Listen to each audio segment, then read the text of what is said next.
시청자 여러분 안녕하십니까? 이데일리엔 성주원입니다. LG화학이 SK이노베이션을 상대로 미국 국제무역위원회 ITC에 제기한 배터리 기술 특허 침해 소송과 관련한 청문회가 오는 12월 열립니다. 업계에 따르면 LG화학이 작년 9월 SK이노베이션과 SK이노베이션 전지사업 미국 법인을 상대로 ITC에 제기한 특허 침해 소송 청문회가 12월 10일과 11일 이틀간 화상으로 열릴 예정입니다.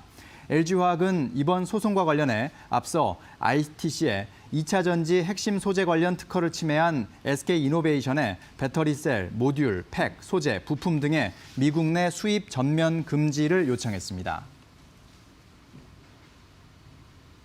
코로나19 신규 확진자 수 발표 속보 전해드리겠습니다. 중앙방역대책본부에 따르면 오늘 0시 기준 코로나19 신규 확진자 수는 110명입니다. 국내 발생이 95명, 해외 유입이 15명으로 나타났습니다. 하루 만에 다시 100명을 넘었습니다. 이로써 누적 확진자 수는 24,999명입니다. 다음 소식입니다. 현대자동차에 이어 제너럴 모터스, 포드, BMW 등 해외 업체들의 전기차에서도 안전성 문제가 불거지면서 전기차 배터리 시장을 주도하고 있는 한국 업체들이 전전긍긍하고 있습니다. 업계에 따르면 미국 도로교통안전국은 GM의 쉐보레 볼트 전기차 화재 사고 3건에 대해 조사 중입니다. 미 도로교통안전국은 화재 피해가 전기차 배터리 부분에 집중된 것으로 보인다며 근본적인 화재 원인은 아직 불명확하다고 설명했습니다. BMW, 포드 등도 배터리와 관련된 것으로 추정되는 문제로 인해 여러 전기차 모델에 대한 리콜을 결정했습니다. 업계 관계자는 각국에서 발생한 사고나 안전 우려의 원인이 배터리라고 밝혀진 바가 전혀 없다며 현재의 논란이 배터리 안전성과 기술을 더욱 높이는 계기가 될 수도 있겠지만 당장은 곤혹스러운 처지라고 말했습니다. 국내 유가증권 시장에서 최근 10년간 건강관리와 IT 분야 기업들이 급부상하고 조선, 건설 등 산업재 기업들의 비중은 줄었다는 조사 결과가 나왔습니다.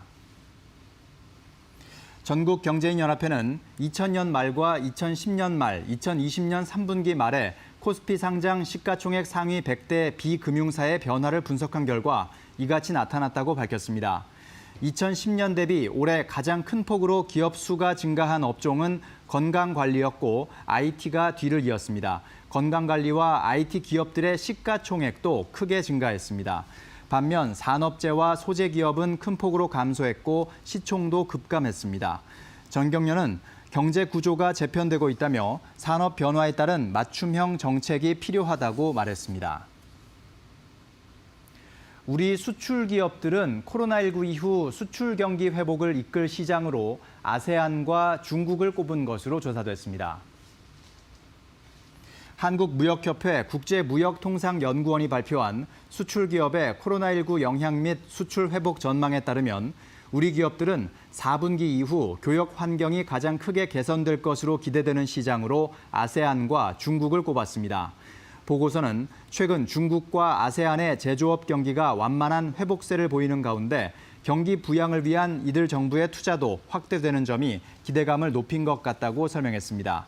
특히 아세안은 반도체, 무선 통신기기, 가전 등을 비롯해 모든 업종에서 향후 수출 경기가 개선될 것으로 전망했고 중국은 섬유, 기계류 등을 중심으로 수출 시장 여건이 개선될 것으로 예상했습니다.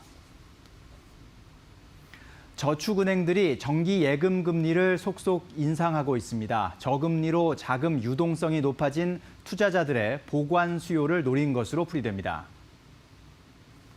저축은행 업계에 따르면 OK저축은행은 정기예금 상품 금리를 연 1.8%로 0.3%포인트 올려 10월 한 달간 특별 판매에 들어갔습니다.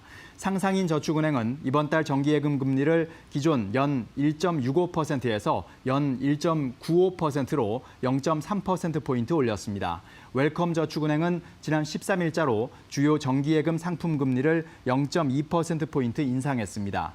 저축은행 관계자는 공모주 청약 붐이 일어난 이후 저축은행 수신이 많이 이탈했다며 다시 자금 보관용으로 높은 금리를 내걸어 저축은행으로 예금을 되돌리려는 움직임이 있다고 전했습니다. 지금까지 이데일리엔 성주원이었습니다. 이어서 간추린 소식 전해드립니다.